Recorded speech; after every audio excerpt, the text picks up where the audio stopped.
We're talking free agent targets here on this edition of Seattle Seahawks Today. Tyler Jones here with you. The first wave of free agency is complete. Now, where do the Seahawks go from here? They have some obvious holes still to fill on this roster, and I know some of you are thinking, well, you got the draft coming up. Well, the draft isn't going to take care of everything.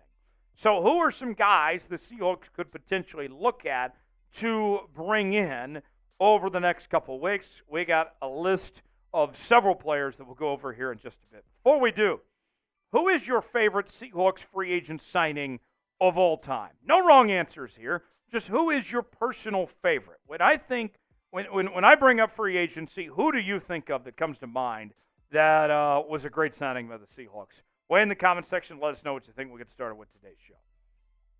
Let's begin with Emanuel Ogbah of the Miami Dolphins. Now, I'll be honest. We had Jadeveon Clowney in this spot originally when we wrote the script for this show. But as we were putting this show together, he ended up getting signed by the Carolina Panthers and got way overpaid. So the next option, next man up, we went to Emanuel Ogbah. I've always liked Emanuel Ogbah, dating back to his days with the Oklahoma State Cowboys, won a Super Bowl with the Kansas City Chiefs. I feel like he's always been an underrated player his entire career. And you look at what Mike McDonald has done a really good job of in Baltimore that the Seahawks are hoping for, is taking these underrated, undervalued guys and getting the most out of them and turning them into really good talents. I think Emanuel Ogbah, case in point, could be exactly that for Seattle. 5.5 sacks last year. Did anybody know Emanuel Ogbah had 5.5 sacks, to be honest with you? I don't think most people did. He's 2 years removed from having 9 sacks in back-to-back seasons in 2021 and 2020. Sign me up. I'll take Emanuel Ogbah on my team every single day, and I think he'd be a difference maker for the Seattle Seahawks team and not cost you a ton of money either. Should the Seahawks sign Emanuel Ogbah? It's our pinned comment today. Y for yes, N for no. Weigh in the comment section. Tell us what you think. What about Emanuel Ogbah in Seattle? Weigh in and let me know. Today's show is made possible by Prize Picks, and they've got specials for new and returning users alike from March Madness when you head over to prizepicks.com/CLNS. Football season may be over, but the action in the hardwood is heating up. Whether it's March Madness or the fight for NBA playoff seeding, there's no shortage of high-stakes basketball moments this time of year. Get in on the excitement with Prize Picks, America's #1 fantasy sports app, where you can turn your hoops knowledge into serious cash. Prize Picks is simple. You pick more or less than on 2 to 6 player stat projections and watch the winnings roll in.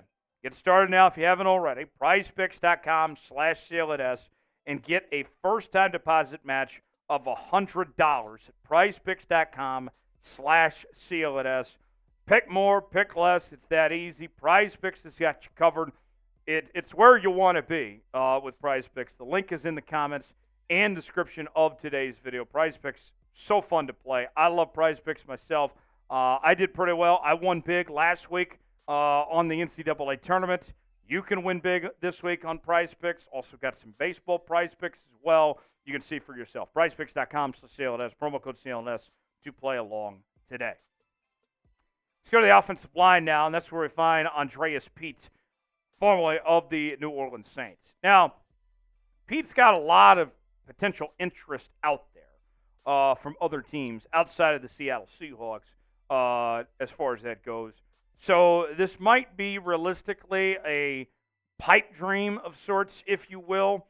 But if the Seahawks could pull this off and bring Pete in, he's somebody that would start immediately, and they would certainly find a role for. Whether it's playing guard or tackle, he would be very useful. And we've talked about Abraham Lucas with the concerns about him long term. Maybe you move Lucas to guard and put Pete at tackle. Maybe you put Pete at guard and keep Lucas to tackle, whatever it may be. But here's somebody that last year overall grade, okay, 60.2. He was better in run blocking, 62.1, than he was in pass blocking. But the Seahawks specifically need help when it comes to run blockers. Next up, let's talk another edge rusher, Bud Dupree, former Pittsburgh Steeler, most recently with the Atlanta Falcons. I'll say this, when I look at Bud Dupree, it's been a couple of years since he played at a high level like we saw the version of him with the Pittsburgh Steelers. But you talk about reclamation projects potentially for Mike Macdonald. This could be it for Bud Dupree. Last year, he had 6.5 sacks, 2 forced fumbles. The year prior, had 4 sacks, 1 forced fumble. Maybe I think Mike Macdonald might be the right guy to get him back to that 8-sack level that we saw in 2020 and not cost you a whole lot either. Bud Dupree, I think, might be a sneaky good find potentially for the Seahawks here. Who's a free agent the Seahawks should sign? We got our list, but there's plenty of others out there. Weigh in the comments section. Let us know what you think of a player Seattle should bring in. Folks, we are getting very close to 51,500 subscribers here on Seattle Seahawks Today. If any of these free agents signed, we're going to make a video and talk about it here on the channel. We're also bringing you daily news and rumors, our live shows once a week. We're counting you down to the draft and more. We're your off-season headquarters here on Seahawks Today. Lock us in. Subscribe now for free. YouTube.com/Seahawks TV. Never miss a moment. You'll be glad you did right here on Seattle Seahawks Today. Another name on this list is Laken Tomlinson of the New York Jets. If you were watching the channel a couple days ago, then you would have heard that this suggestion has been thrown out there by Brady Henderson of ESPN, who covers the Seahawks. And let's be honest, 2023 wasn't a great year for Tomlinson, if we're going to be frank with you. But this Seahawks team is so desperate on the offensive line. They need to take whatever they can get. If Laken Tomlinson is available, then go ahead and bring him on my team. I mean, he allowed 7 sacks. He, ended up with 10 hits allowed, 34 hurries, 3 penalties. It wasn't his best year last year. But you go back to a couple years ago, he was a Pro Bowler with the San Francisco 49ers. So that wasn't too long ago. I look at Laken Tomlinson. I think that you put him on this Seahawks team, he could be a difference maker. He could start for this and bring a veteran presence there. Next up, we find our old friend, Jamal Adams. Now, let me be very clear. I have not been a fan of the idea of bringing Jamal Adams back to Seattle. But this is one of those situations where I'm putting him on this list because this is not my choice here. This is all based on what we've heard. And what we've heard is Mike Macdonald and John Schneider say publicly that they're open to the idea of Jamal Adams coming back as a linebacker. And no one else is talking to Jamal Adams. He's not, no one's picking up the phone to get Jamal Adams on their team right now. And so the longer this drags on, the price tag decreases, and it's more likely Jamal Adams potentially comes back. I don't like the idea personally. I have a lot of concerns when it comes to health, when it comes to quality of play on the football field. But obviously there's something that they see in him where they think he can be impactful as a linebacker for this Seahawks team. Not as a safety, but moving to linebacker. I don't like the idea, but the Seahawks must see something in him. We'll see if they do that route. So let's ask you, should the Seahawks bring back Jamal Adams? HY for hell yes, HN for hell no. I'm spamming hell no myself, but not my decision. What do you guys think? Weigh in, tell us what you think. Next on the list, Kyle Van Noy. Now, this is one I do like, personally speaking. Kyle Van Noy really just came out of nowhere and had a very good year with the Baltimore Ravens this past year. Signed with that team in late September, and he thrived in Mike Macdonald's defense last season. And with what I saw from him and the role he played in that scheme and that system where he excelled to the fashion he did, I don't see any reason why he couldn't run it back and replicate that again with this Seattle Seahawks team this year. He had 9 sacks last season, which was the most that he's had in the last 4 years. 9 tackles for loss, 30 tackles. Kyle Van Noy was great. He's not going to cost you that much either. Last year he played for a vet minimum contract of just over $1 million. So Kyle Van Noy, I really like the idea of potentially bringing him to the Seattle Seahawks. Next up, we find Dalton Ryner, formerly of the Denver Broncos, played last year with the Minnesota Vikings, a late addition to that team. Prior to that was a all Big 12 offensive lineman with the Kansas State Wildcats. He's still relatively young, too. And we've talked about the Seahawks with their need at the offensive guard spot. This is somebody in Dalton Ryner. Maybe he's not a Pro Bowl caliber player, but he can slide in right away to being a starter on your offensive guard, one of your offensive guard positions, and be a difference maker. And I think he's a very good leader as well. When he was at K-State, he was kind of the voice for the entire team there.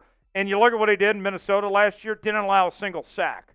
I like that with Dalton Ryner. I think he'd be a great fit for Seattle as far as that goes. Another offensive lineman, Mason Cole of the Pittsburgh Steelers.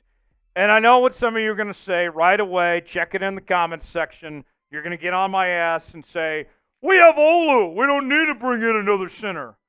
Okay. I don't know how many times I have to educate some of you on this, but let's go over this one more time.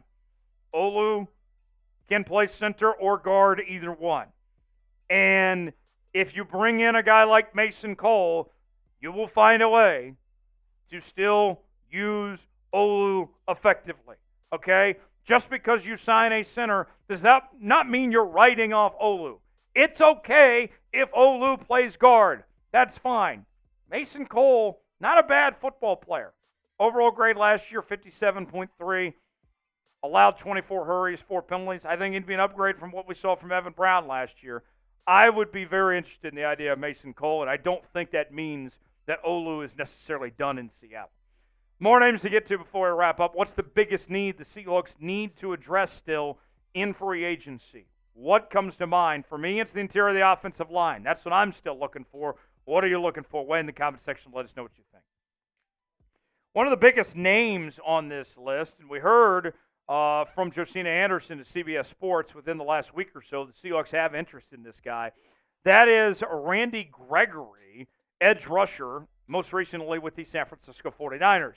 Now, me personally, I'm not as high on Randy Gregory as some other people are. I see a guy that has a big name, but when you read into it a little closer, there's not a ton of production for as big of a name as Randy Gregory is, of what you would expect. I mean, Darrell Taylor has put up comparable, if not better, numbers than Randy Gregory has, for crying out loud, all right? I mean, 3.5 sacks last year, 2 sacks before that, 6 sacks in 2021, 2020, 3.5 sacks.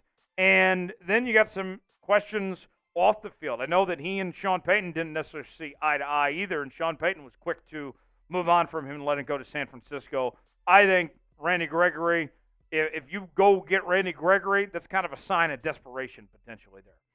Last on this list, Conor Williams of the Miami Dolphins. I'll say this. I'm a little surprised Conor Williams actually is still available at this point. He's one of the best interior offensive linemen in the league of what we've seen the last couple of seasons.